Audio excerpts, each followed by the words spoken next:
শুভ দুপুর বন্ধুরা, সবাই কেমন আছেন? আশা করি ভালো আছেন। তো এই যে খেতে বসে গেছি। তো আজকে আমার মেনু এই যে, এটা হচ্ছে কালো জিরা বাটা। মানে আমাদের ভাগেরগুলো আমরা সব খেয়ে নিয়েছি, ছোটোটা খাইনি। এই দেখুন, তারটা এখন আমাকে খেতে হবে আজকে। আর আজকে আমি রান্না করেছি এই যে শিম ভাজা, আর এখানে আছে ইলিশ মাছের মাথা দিয়ে কচুর শাক। সেদিনকে বাজার থেকে ইলিশ মাছ এনেছিলাম, মাথাটা আমি রেখে দিয়েছিলাম কচুর শাক খাবো বলে।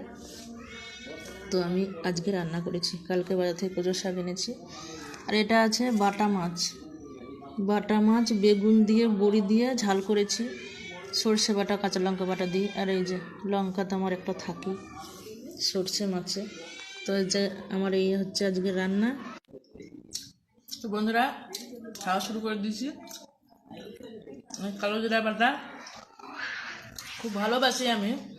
এই শাক যে কোনো বাটা, এই ছোটোটা একদম খেতে চায় না, সব আমাকে তুলে তুলে দেবে। আর আমি খেতে পারিনি, রেখে দিয়েছিলাম, আজকে খাচ্ছি। মানে কি বলবো, শুধু মাছ মাংস আর ডিমটাও খাবে, বাকিগুলো সব তুলে দেবে আমাকে, বুঝছেন?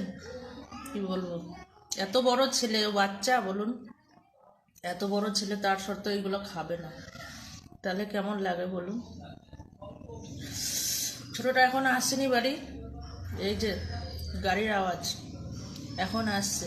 আমার খিদে পেয়ে গেছে, আমি বসে গেছি, ওই যে ঢুকছে এখন। তা যাই হোক বন্ধুরা, আমি বসে গেছি খেতে। ছেলে এখন বাড়ি আসছে, স্নান করবে, তারপরে খাবে, আধা ঘন্টা লাগবে। তো বন্ধুরা, শুভ দুপুর, সবাই ভালো থাকবেন, টাটা। বাপরে, দরজা ভেঙে গেছে, বুলেটের আওয়াজ দেখুন শুধু।